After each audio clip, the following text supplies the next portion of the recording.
Hey, what's going on, everybody? Manny here once again. Welcome to DFS Zone, your source for daily fantasy sport lineup advice for the NBA and the NFL. I got a brand new video for you, ladies and gentlemen. Today, I got a stud 5 and some value 5s for you.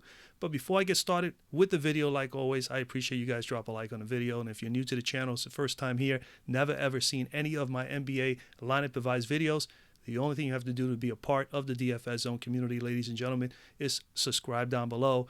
And, of course, make sure you put on those post notifications, that bell icon. Make sure you click on that, turn that on, so this way you do not miss out on any of my NBA or NFL lineup advice videos when I post them. All right, with that being said, today is Wednesday, November the 28th, and we have a 10-game slate in the association tonight. Yesterday, not a bad night. It wasn't the greatest for me. I didn't get to 300. I did cash a few little small couple of bucks here and there, and I actually cashed a little bit better. I think 4 different lines made a little bit of money on DK, and I think only one lineup made me a little bit of money on Fanduel. It's going to happen. They're going to have some nights like that. Granted, a couple of the guys that I did send out to you guys, like Cantor, did fairly well. Tim Hardaway was so subpar. Alonzo Trier was fantastic for the Knickerbockers. I gave you a massive value play. He turned out to be pretty darn good. And again, hey, you know what? There's going to be some nights where it's just not going to pan out for some people. Some players are not going to come through. It's just the way it is, man. This is DFS. This is the NBA. We got to always remember nothing is guaranteed. And not only that, these players are going to have bad games. It's going to happen. Defenses are going to play better in certain matchups, in certain games when you don't expect them to. So all this you have to take into consideration. The key here, ladies and gentlemen, is to be able to be consistently a winner. That's it. If you can win a few times a week, make your money back, double up your money, you're good to go. All right. So let's focus on that. All right. Let's get right to it. So let's get right to it. We're going to go to point guard today. At point guard, man, I really like a lot of these guys here at point guard today, especially at the top. I think a lot of them are in favorable matchups. Westbrook is in a good spot against Cleveland. You always got that, concern about a blowout. Kemba Walker, I love Kemba Walker. I'm going to have some exposure. I'm not going to lie to you guys. My viewers, I'm never going to go and tell you that I'm not going to be on somebody. Kemba Walker is someone I definitely like here tonight. He has already played well. He already played 2 games against Atlanta. He has done very well against Atlanta. He is at home. We know how well he plays at home as well. I'm going to have exposure to Kemba Walker. I'm just not going to put him out there for you guys today just to find something else other than Kemba on a regular basis and not always give you Kemba Walker. But he is going to have some exposure from me, at least personally. I will make some lineups with Kemba Walker in there. I definitely also like Ben Simmons against my Knickerbockers in Philly. New York is on the front end of a back-to-back. And then, of course, the mess they have with the guards. We don't know who's going to defend Ben Simmons. It's going to be pretty difficult to defend him anyway. So I think he's in a favorable position. You could go Ben Simmons if you wanted to come down $200 from Kimba. Damian Lillard, I'm going to take a stab at Damian Lillard today at home, 9,500. I like the matchup against Orlando. Orlando's point guard, DJ Augustin, which I've mentioned before, has played fairly well defending some of the top-tier guards in this league. But nonetheless, I still like the matchup. I also like the factors that there's a game-time decision on Nurkic. If Nurkic is out, I can see Lillard and company definitely needing to bump up in minutes as far as usage and as far as shots. He's going to have to be a little bit more offensive-minded than he normally is if Nurkic is out, because the front end of Orlando is really, really tough with Aaron Gordon, especially Vucevic. So I definitely will love this pick more so if Nurkic is out. But the Lillard coming in here, 26 points per game, as you can see here on the top, 5 rebounds, 6 assists. He does a little bit of everything, 42.8, pretty much 43 fantasy points per game at 9,500 here on FanDuel. You need 47. On DK, he is 9K, so you need 45 there to meet value at 5X. He has 40, as of late, as you can see, he's been down a little bit, but 40 or better in 2 straight games. And I like the factors that his minutes are still the same. We know what he brings to the table because he is a very important part to this offense. Let's go right over to Lillard here on the Fantasy Cruncher. And as you can see, his usage rate is through the roof the last 2 games. Look at the shots. I mean, he's just going to get shots. You know that's going to happen with Damian Lillard. It's all a matter of how his field goals are going down. If they're going down and he's shooting at a high percentage, he's going to be absolutely just blowing it up every single night. These last 3 games, he didn't quite meet value because he just didn't bury enough shots. But as you can see, he's going to get more than enough shots. He's taking literally, he's averaging here about 30, about 20, maybe 20, 21 shots per game. He's pretty much at about 30% usage rate. 31%, maybe more or less. I mean, it's still just outstanding. We know what we're going to get with him. And on top of that, he is capable of hitting some threes. He shoots maybe about 6 or 7 threes per game on average, but there are moments like the last game. He shot 13. He missed pretty much 10 of them. Not a really good shooting night for him in the last game out, and he still put up 40 fantasy points due to the fact that he's able to go out there. He's able to fill up the stat sheet with some rebounding, some assists, and he's at times he is capable of getting some steals and some blocks. Not something really big in his arsenal, but he can score. There's no doubt about it. And if somebody is down on this team like Nurkic tonight, I can see him getting definitely taking a few more shots and actually being on the floor a little bit longer. His home and away splits have been pretty darn good as well at home. He's 43% shooting from home and 33% from three, 93% from the free throw line, and averaging 43 fantasy points per game. It's pretty much about where his average is at. His last game against Orlando, he put up a 60 spot. This was back on October the 25th, just within the first 2 weeks of the season. Big high-scoring game. I expect Portland to try to keep this game up, and as far as pace is concerned, 36% usage rate in that game in 36 minutes, and he put up 60 fantasy points, and he took as many shots as he's taking right now. So again, if his shots are going down and he's able to get some steals and some blocks and be able to go out there and get some rebounds and assists, he can definitely get us 50 or better. I believe he will do that tonight, and for that reason, I love Damian Lillard.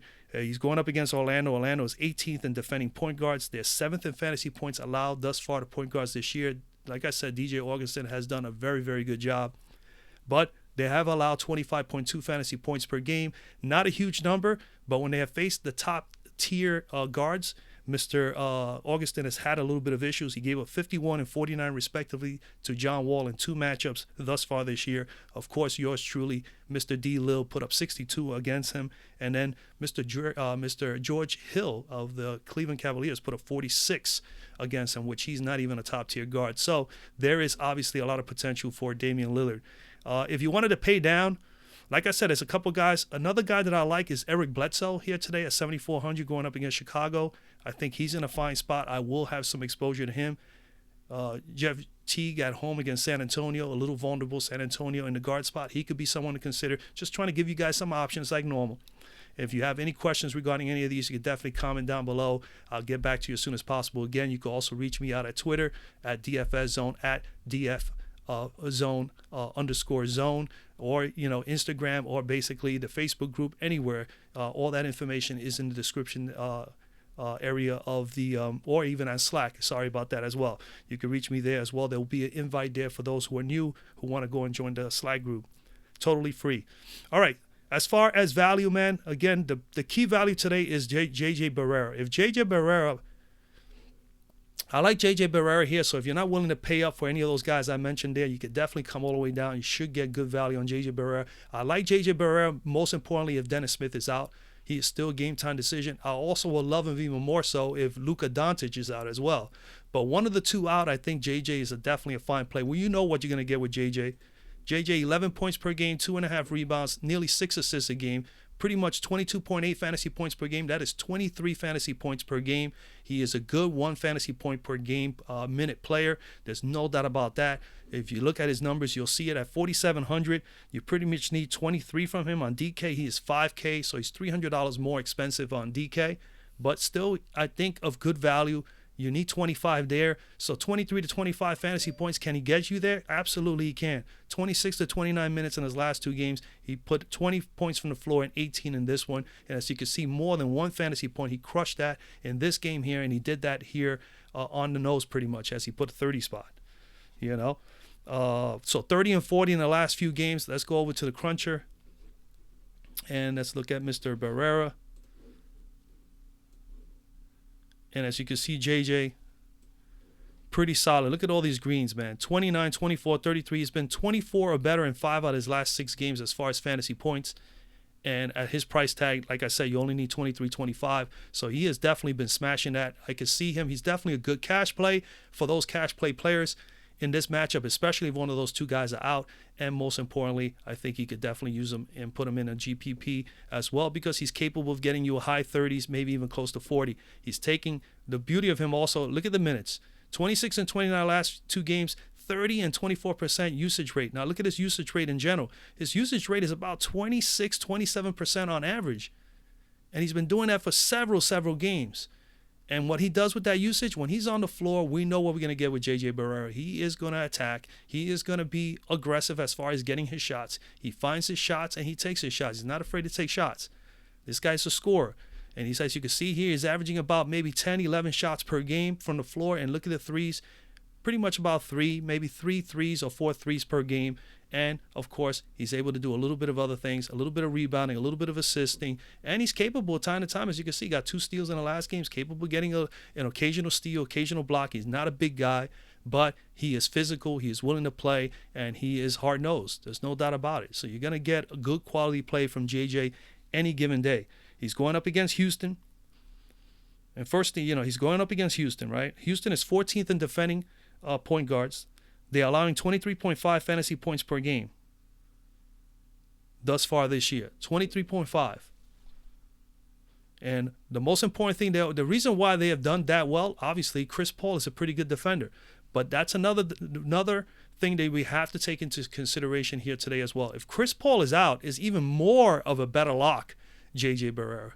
Because if Chris Paul is there and J.J. is playing because of the factors that Dennis Smith is not playing or Doncic, he's going to have a little bit more of a tougher time going up against Chris Paul, which I would think he's going to get some Chris Paul defense.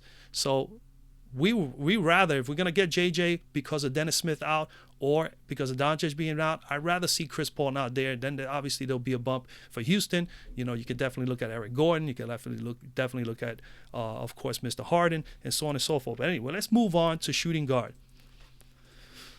So at shooting guard, no more J.J. Barrera. So J.J. Barrera is my value play there. And again, I gave you about 3 or 4 other guys at guard that I really have an interest for. At shooting guard, Harden is in play, obviously, if there's no Chris Paul. Okay? We all know that. We've seen what he did the other night when there was no Chris Paul. Jrue Holiday, tough matchup against Washington. He should get his share. I won't say a tough matchup because Washington has been vulnerable and giving up points. But Bradley Beal as well as John Wall, they have those occasional games where they can definitely defend fairly well. He did not play a great game against Washington in their last matchup. So even though he is at home, I like him at home. He actually has been playing better on the road this year when I looked at his stats. So Jrue Holiday is someone that you could consider. I'm not going to have exposure to him today. I'm going to come all the way down. And surprisingly, as many times I've told guys in the Slack chat, I'm not going to play Washington players. I'm going to take a stab at Bradley Beal here today. I think Bradley Beal going up against Washington, he's going to go up and face Etuan Moore, who's defended fairly well so far this year when he has been put in the shooting guard because he's actually been starting at the two spot while Jrue Holiday has been at the point. And so Jrue Holiday is going to definitely defend John Wall, at least in my opinion. I mean, that's the way I see it. And I see Bradley Beal, and like I said many times before, if I'm not on Wall, I'm on Beal. If I choose any one of these two, I normally don't play them together. And today I just like Bradley Beal's price. I like the way he played the other night. And Washington has been playing better as far as offensively. They've been really looking sharp. And Bradley Beal is one of those guys that has been contributing. So Beal coming in here, 22 points, 4.5 rebounds, 4 assists, 37.8 fantasy points per game. As you can see here on the screen, that's 38. Pretty much I round that off. He's here at 8,200. You need 41 to me value. And on DK, he's 8,000 on the nose. You need 40. So 40 to 41, he's more than capable of getting that done. As you can see here, it's that 41 plus minutes. Let's put it this way, 38 plus in 4 straight games. 38 here, pretty much 39, 42, 47, 43. So he's been looking good as far as fantasy points per game. And he's been averaging 41 or better minutes in 3 out of the 4 games. That's a massive amount of minutes. Massive amount. And he's been really good defensively as of late here. As you can see, 5 blocks in the last 2 games, and he's had at least 1 block in 6-7 straight games, and he's had 3 steals in 6 out of the last 7, and 3 out of the last 6 games.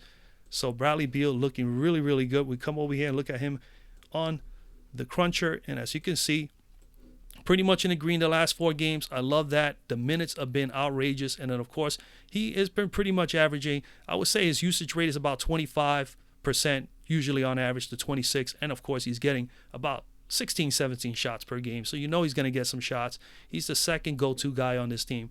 And on three-pointers, if he gets hot, he'll get a few more. As you can see, he took 8 shots in the last game, got 50% from there.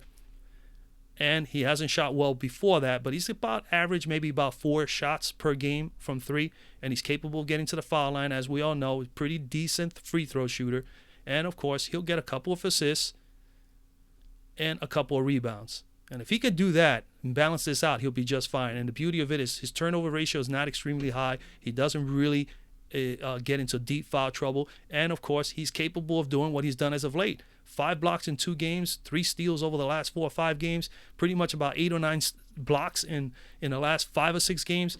Those numbers all look very good to me. Okay, his home and away splits have been pretty good. Away, he's 44% shooting, 33% from 3, 79% from the free throw line, averaging 1 steal and 1 block per game, and 37.4 fantasy points per game during that stretch on the road. Versus New Orleans, he has played them 1 time this year, and that was the other day, and 47% shooting in that game. Didn't shoot from the 3-point stripe very well, only 1 of 4, only 25%, but did get 6 rebounds, 8 assists, did have 1 steal in that game and 3 blocks, and put up 45 fantasy points. So, as you can see, 47.20 fantasy points against us. So, again, very, very, very good outing. Going up against New Orleans coming in 15th in defending shooting guards. They're 11th in fantasy points per game allowed to shooting guards. And that's all due to the fact that they have had Drew Holiday defend a lot of these guys. But as of late, because of the injury to Alfred Payton, Drew has been playing the point. So it's been more Etuan Moore who's been defending people. And I put it this way: I like the matchup of Beal versus Moore as opposed to Beal going up against Holiday. So 29.9 fantasy points per game is what they've been allowing. Not a big number, but it has been a little bit more vulnerable as of late. They gave up 36 to DeRozan, 46 to Wiggins, 46 to Tim Hardaway Jr., and 42 to Gary Harris. And I say Bradley Beal is right there. He is capable of putting up those same numbers. If all 4 of those guys were able to put up 40, I think he'll be able to do 40 as well, which he did already. I can see him possibly getting 50 today. So I think he is a fine play. Here's my stud for the day at shooting guard, Mr. Bradley Beal. When I go to value at shooting guard, I'm going to come down to Mr. Terrence Ross at 4,800 to save you guys some money. 4,800. Terrence Ross has looked really good. T. Ross, 14 points, 3 rebounds, pretty much 2 assists a game, 22.8 fantasy points per game. He's averaging pretty much 23. He's coming in at 4,800. You pretty much need 24 to meet value here, and on DK he's 4,400. You need 22 there, and he's averaging 23. So he's priced just right on both sites. So you can go either or, not a big problem. What I like is he's had 2 straight games at least 27 minutes or better and averaging 28 fantasy points or better. And that's fantastic. At 48 and you need 24, if you can get somebody who's going to get more than 22, 23 minutes and is able to get more than 1 fantasy point per minute and get you maybe even 30 or even close to 40, I definitely like those kind of players all the time. And this is where he fits in with the price range and as far as minutes are concerned and as far as shots. And as you can see, 3 straight games he's averaged 16, 18, and 28 points from the floor. So he is that's telling me there that he is becoming pretty much the second or third to he's one of the integral parts of the offense for this team. And Orlando's been playing very, very well. They've been hanging in there with a number of teams. So let's take a look at him a little bit deeper here. Mr. Ross. So as you can see, he's pretty much averaging. I would say he's averaging about 24, 25 minutes per game. His usage rate is about 22, maybe about 23% on average, which is fantastic. That means when he's on the floor, he is getting touches and he is getting some opportunities to take some shots. All right. And when you look at the shots here, he's taking about 11 to 12 shots per game, pretty much on average. And he's taking about 4 or 5 threes per game, at least as of late. So he's been active. So we're getting enough usage out of him at that price range with him taking 15 shots and 6 from 3. That's 21 shots. He's averaging about 22, 23 pretty much between the floor and 3-pointers. The only thing I like to see is a little bit more rebounding, a little bit more assisting. But we know he can score, and he's not that bad of a free throw shooter. And, of course, he's able to get you a little bit of defense time to time, get those extra fantasy points with some steals. Terrence Ross, definitely like him here. His home and away splits are not too bad at all. Away, he's shooting 50% from the floor and 52% from 3. Way bigger number away shooting the 3. And he's averaging also 93% from the free throw line. So when he gets on the line, he is a definitely good free throw shooter. And he's averaging 26 fantasy points per game. going up against Portland. They have played against Portland. And again, he had that one game against Portland. He put up 57% shooting, 8 of 14 in that one game, 56% from three, five out of 9 shots from three, and he put up 32 fantasy points. So I like everything about Terrence Ross here today going up against Portland. Terrence Ross, again, Portland coming in here. Where is Portland? Terrence Ross. Yeah, Portland is coming in 15th. In fantasy points, defending, shooting guards. They are 14th in fantasy points per game given up to shooting guards, only giving up 23.5 fantasy points per game. But again, I kind of definitely still like Terrence Ross in this matchup. So Mr. Ross is my value guy there for you guys today. At small forward, there is nothing wrong with Giannis, but it's a little too pricey for me in a game that could possibly be a blowout. They played already before. He did not get over 50, I believe, in that game. Marichek, I like Marichek a little bit here in this Washington game. I will have a lot of exposure to the Washington-New Orleans games. They have the highest implied total, for crying out loud, about 240.5, I believe. So you definitely should have some exposure to them. Marichek could be a very nice play here at 7,700. So I will have a little exposure to him there. I think I will have a little exposure to Covington as well. But I'm going to come down to T.J. Warren, man. I kind of like T.J. Warren at 6,600 here. He's averaging pretty much 18 points per game, 4 rebounds, 1.5 assists. He's not going to pass the ball a whole lot. 29 fantasy points. If you round that off from that 28.9, 6,600. You need pretty much 33 to me value here on DK. He's 6,500, so he's pretty much priced the same there. 32 to 33 will get it done. And when we come over to the cruncher, where is my friend? Small forward, T.J. Warren. And again, just overall, he had this game here. Obviously, was not a good game for him shooting. Only shot 3 of 8 and 0 2 from 3. But I'm not even basing him on that, man. I'm looking at the factors that he has done fairly well against the Clippers, and the Clippers also been really, really struggling against small forwards this year. But as you can see here, 9 out of his last 10 games, he's pretty much had about a 29 plus. 29 plus. He has 40-point upside. As you can see, he's done it several times already. He can get you 40 to 45. And you come over here, his minutes pretty much are about 31. I would say about 31, 32 minutes a game, pretty much as of late. And look at the usage rate. His usage rate is at about 22, 23% over the last 8 or 9 games or 10 games. And then look at the shots, 15, 19, 17. He's getting pretty much about 15, I would say 14, 15 shots a game. And then he's also getting a couple of threes, averaging pretty much 4 there. And, of course, he'll get a couple of rebounds here and there. Doesn't really pass the ball a whole lot. If we can get that, that's all additional fantasy points, which we love. He's been pretty decent as of late defensively. Got a block and a steal in the last game, 2 steals the game prior to that. And he's pretty much gotten about 5 blocks over the last 6 games and 4 steals. So he's actually starting to defend a little bit as well. T.J. Warren. Definitely like him here, man. Last game up he did play against the Clippers last year, and he put up 43 and 44 in 2 games. So he had 2 good games against the Clippers last year, which I also like. The Clippers coming in here. The Clippers are 29th in defending small forwards, 19th in fantasy points per game allowed to small forwards. They have been allowing 32.4 fantasy points per game. They did go 66 to Durant, 60 to DeRozan, 41 to Covington, 30 to Mr. Wiggins, and 30 to Mr. Harris. I circle Harris and Wiggins more so because T.J. Warren is probably more in that vicinity as opposed to Durant and DeRozan. But nonetheless, we know he's capable of getting 40 or better. I think he's in a good matchup here against the Clippers. So my play here for you guys, just to save you some money, is Mr. T.J. Warren. Obviously, there are going to be some exposure to a few other players. When I come down here, as far as value, I think I also like another guy here in that New Orleans game. And I'm going to go, did I pass him?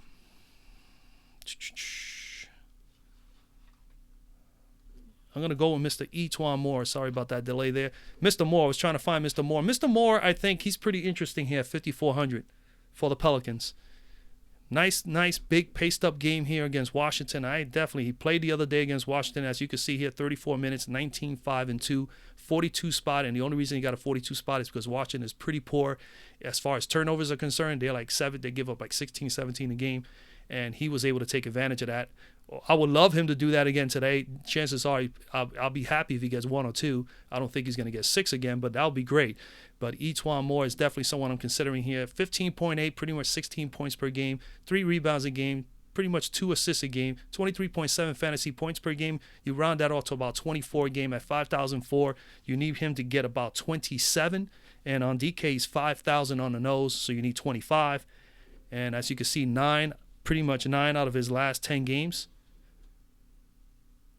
Pretty much over 29 minutes per game, which is one of the reasons why I like it, is that he is getting more than enough minutes. Let's go over to the cruncher and look at him a little further.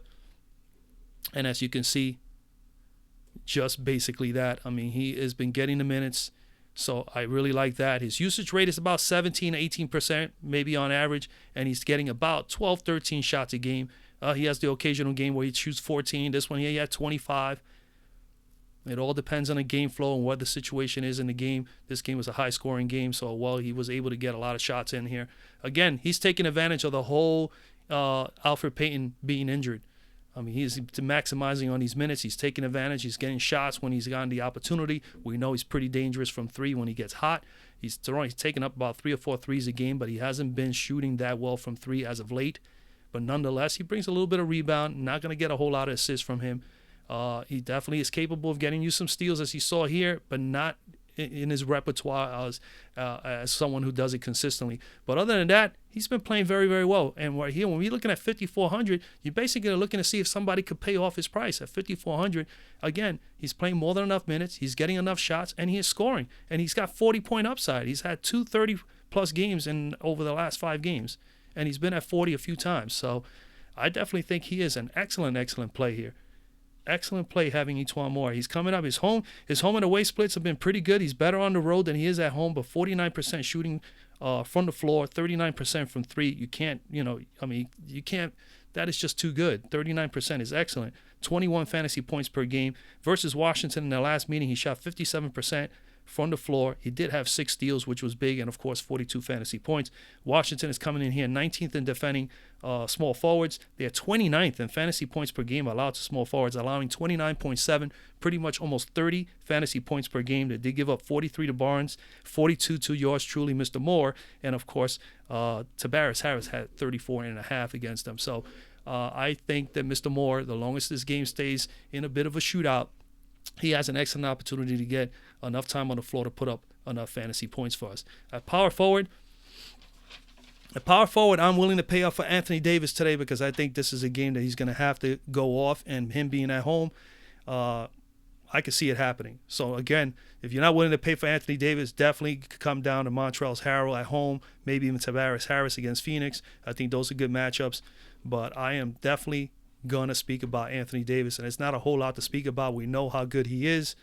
His last 10 games, 63 fantasy points. I calculated this, 63 average over his last 10 games.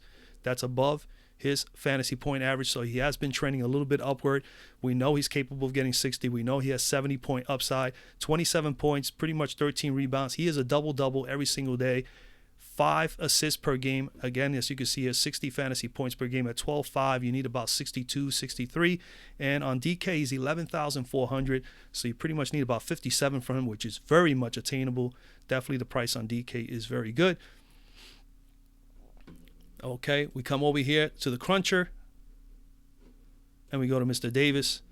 And as you can see, man, we're not going to concern ourselves too much. We know he is the most important player on this Pelicans team. The minutes are there. He's averaging pretty much about 37, 38 minutes a game. The usage rate is through the roof, over 30%, no doubt about it. You know, he's about 30, a little bit over 28, 29% over the last 4 or 5 games if you calculate it. And then, of course, the shots are there. He's going to get 19 to 20 shots per game, sometimes as high as 25. And I mean, he's not going to shoot a lot of threes. You figure 1 3 a game. I'm not going to go on him, or worrying about him getting any threes. We want him to score. We want him to get the rebounds, which he does, and we want him to go and defend, get some steals, get some blocks, and he's capable of doing that That is what he's really good at, is getting those additional fantasy point totals for us. So, yeah, Mr. Anthony Davis is definitely in play for me. His home and away splits at home, 9 games this year. He's averaging 57% shooting from the floor, 33% from 3. He's shooting 80% from the foul line, 13 rebounds per game, and 63.5, pretty much almost 64 fantasy points per game at home. Definitely love those numbers. And as you can see, they're going up against Washington. Washington doesn't have a true big man, so I just don't know whom they're going to put on him. I would think Markieff Morris is going to definitely defend him quite a bit, but it's not going to be enough. Washington is 4th right here defending power forwards thus far this year, and Washington is 27th in fantasy points per game allowed. I don't know how that is, but I would think that's because of late. It's not, it's not based on the last few games. It's based on about 8 or 9 games that I calculated, and allowing 27.8 fantasy points per game. They've given up 40 to Nance, 44 to Aaron Gordon, and even 30. And Aaron Gordon, two games, 44 and 35, and Mr. Luka Doncic put up 35. But they haven't faced anybody like Anthony Davis. There's just no doubt about that. They haven't faced anybody like him. So I definitely love the matchup here for Anthony Davis. If you're going to pay down and you want to get some value other than Anthony Davis, you're not paying up. Obviously, like I said, I do like some of the Clipper players here, especially Montrezl Harrell. Other than that, I'm not on anybody else. Over here at the 6,000, 6,005 range, I think that you could definitely go Markieff Morris or Mr. Nance. I think those are 2 guys you definitely should have some sort of exposure to. I definitely love Mr. Marvin Williams here. Marvin Williams at 5,300 is my value play here, man. 8 points, 5 rebounds, 20 fantasy points per game, 5,300. You pretty much need about 26, 27 from him. And on DK, he's only 4,500. You only need about 22 to 23 fantasy points there. It's slightly above his average, but he's been playing so well. He's getting massive minutes, 30-plus minutes over the last 3 games. Look at the scoring, 10, 20, and 16 from the floor. He had a double-double 2 games ago, nearly missed another double-double against Milwaukee. And his fantasy point totals are right there, 29, 37. With 50, you want 25, 26 minutes or better. He's getting that. You want somebody who's putting up 25, 26 fantasy points or better within that price range as well, and he's doing that. We come over here to the cruncher, and let's take a look at Mr. Marvin Williams. And as you can see, 3 games out of his last 4 at 26 points or better, fantasy points. Usage rate is not extremely high. We're not concerned too much with that. We love the minutes, and we love the factors that at least as of late, 8, 14, and 11 shots from the floor. And look at from the 3. He's taking 6 or 7 threes per game over the last 3 games. And he brings the rebounding, and he's capable of getting a couple blocks and steals. He's gotten a steal here, 3 here. So he's played fairly well. He's been very much a part of this offense, and what I like also is that he's going up against a team that really has struggled. And we go and look at how he's done. He put up a 37 and 32 in the last 2 games against these guys. This year. This is this year alone. Last year he did 25 and 26 in 2 games. It's obviously his usage rate is higher. He's taking more shots in these games against Atlanta. They're taking advantage of the mismatches. So I love Mr. Marvin Williams here. He's coming in. His home and away splits have been fairly good as well. 46% field goal percentage, 35% from 3, averaging about 19 fantasy points per game versus Atlanta. 2 games combined, 53.6% field goal percentage, 47% from 3, and averaging 10 rebounds a game and nearly 38 fantasy points per game. So I love Mr. Marvin Williams here against Atlanta. Atlanta coming in 30th in defending power forwards, 25th in fantasy points per game allowed to power forwards. They're allowing 36 fantasy points per game to the power forwards thus far this year, especially over the course of the last 5 or 6 games. They gave up 36 to Vonleh, 36 to Blake Griffin, 34 to Kuzma, 33 to Jerebko, and 53 to Paul Millsap. So again, Marvin Williams, slightly a little bit under the tier of some of these guys, but I think he's there with Jerebko putting up 33, Vonleh with 37. I could see Marvin Williams being able to put up 30 to 35 or better in this game. So Marvin Williams is my value play at power forward. We go over to center. And at center today, there's a couple of guys that I'm going to have some exposure to. I'm going to speak about Mr. Vucevic here. I definitely like Vucevic here, especially if Portland is going to be without Mr. Nurkic. Nurkic is a pretty decent defender, but he gets into foul trouble.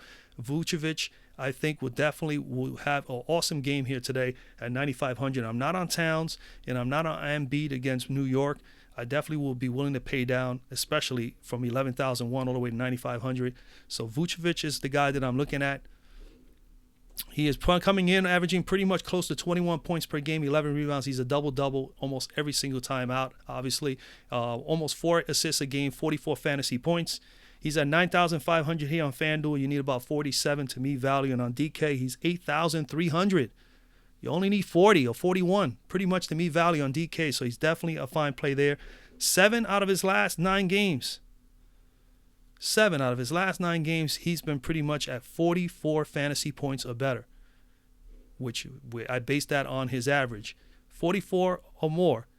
He's done that in 7 out of his last 9 games. And, of course, he's had a 70 spot and he's had a number of 50 spots. I definitely like Mr. Vucevic there. Let's go and take a look at him a little closely here in –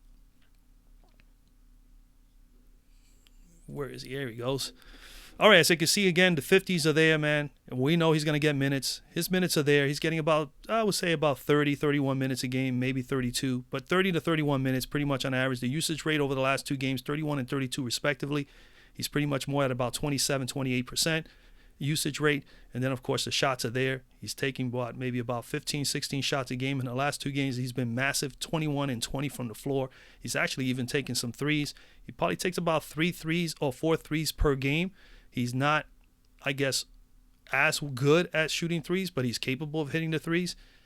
And then, of course, he brings the most important thing, the rebounding, all the dirty stuff. And he's capable of a big man. He passes the ball fairly well, and he brings defense. He brings that defense. He gets some steals. He gets some blocks. He gets a little dirty. He does, he's not a big fouler, so he doesn't get into foul trouble a lot. He did have 4 personal fouls in the last matchup. But again, these last 2 games, he had to destroy here. He was in a good position. Golden State didn't have anybody to really defend him, and neither did the Lakers. So those were perfect matchups. This one is a little bit tougher if Nurkic is playing. But if Nurkic is out right now, he's a game-time decision. Keep your eye on this, folks, because if Nurkic is out, definitely Vucevic is a very, very fine play. It's definitely someone you must consider. All right, his home and away splits look pretty good. 57% field goal percentage from the floor, 41% from 3 for a big man, 85% free throw percentage, 11 rebounds, 1.5 steals per game, and averaging 2 blocks per game on the road, averaging 47 fantasy points per game on the nose, which is pretty much where he needs to be at tonight. Portland is coming in. They're 11th in defending centers, 24th in fantasy points per game allowed to centers.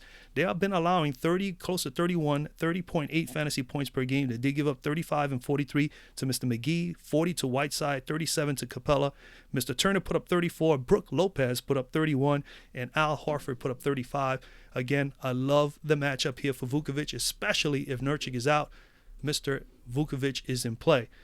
Other than that, Rudy Gobert, good possible matchup. I mean, not good possible. He's in a good matchup against Brooklyn, so you may want to consider him if you want to pay down 1,000, or we could pivot off of Vucevic if Nurkic is playing and you don't want to play and take that chance with Vucevic against Nurkic. Come down to Gobert. I think that's the next possible good play, $1,000 cheaper.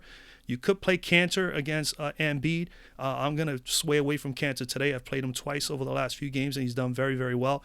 After that, the next guy that I really, really like is Mr. Ayton here. DeAndre Ayton. I normally don't go all the way down to some crazy value at center because they really ain't that many guys. But Mr. Ayton here is definitely in a very good spot as well. 17 points, 10 rebounds, pretty much almost a double-double all the time.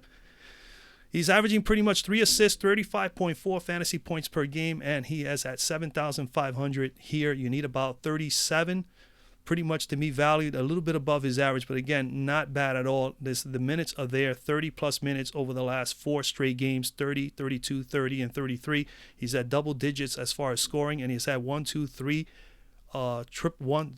double-doubles, and he's put up at least a 50 spot here and pretty much a 44 spot there. Numbers are looking a little bit better since the last time I selected him. He's going up, and I like picking on the Clippers because they definitely are vulnerable up front. But look at this. 34, 49, 28, 43. I love the fact that the minutes are 31 or better. I love the usage rate is above 20% over the last 4 games. And look how steady and consistent this is. He's getting 13, pretty much 12 to 13 shots per game over the last 5 or 6 games. And, of course, he's been at double digits 3 out of the last 4. As far as rebounding, he's capable of getting blocks, which he had 4 over the last 2 games.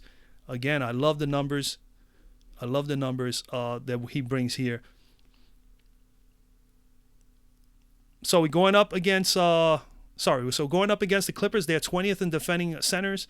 There are 26 in fantasy points allowed thus far to centers this year. They're giving up a whopping 38.7, pretty much 39 fantasy points per game, ladies and gentlemen. Gave up 42 to Jared Allen, 42 to Brook Lopez, 48 to Vucevic, 68 to Embiid, 41 to Capella, and 44 to Steven Adams. And even Alex Len put up 30.5.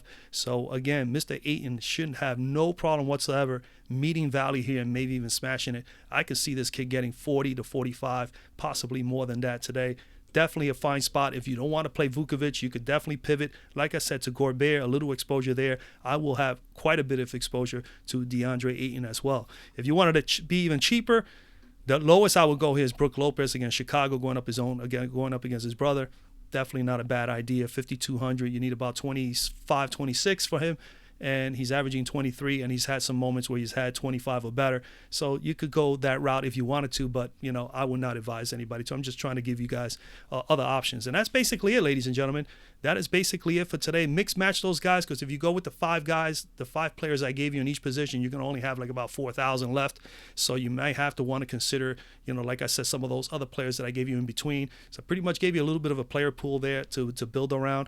Definitely check it out. Again, man, comment down anything down below. You want to discuss anything regarding the slate. Anybody, there's been a few of you have been reaching out to me about after hours and so on and so forth. You could do the same thing on Slack. If you're not on Slack, definitely go to the invite. It'll be down in the description of this video. Join the Slack group. I mean, we're about 90 strong, pretty much close to 90 people, players involved with the Slack group. A lot of guys are very, very good in helping people out. People share their lineups. We discuss them. We try to give people tips, and we try to give them advice. And we just interact with one another. It's a nice, friendly atmosphere. So if you want to be able to be a part of that, you can. Other than that, you could always Twitter me. All that, all my social media is all below in the description video of this video. Other than that, that's basically it, man. I wish you guys a lot of luck tonight, and I'll see you guys tomorrow.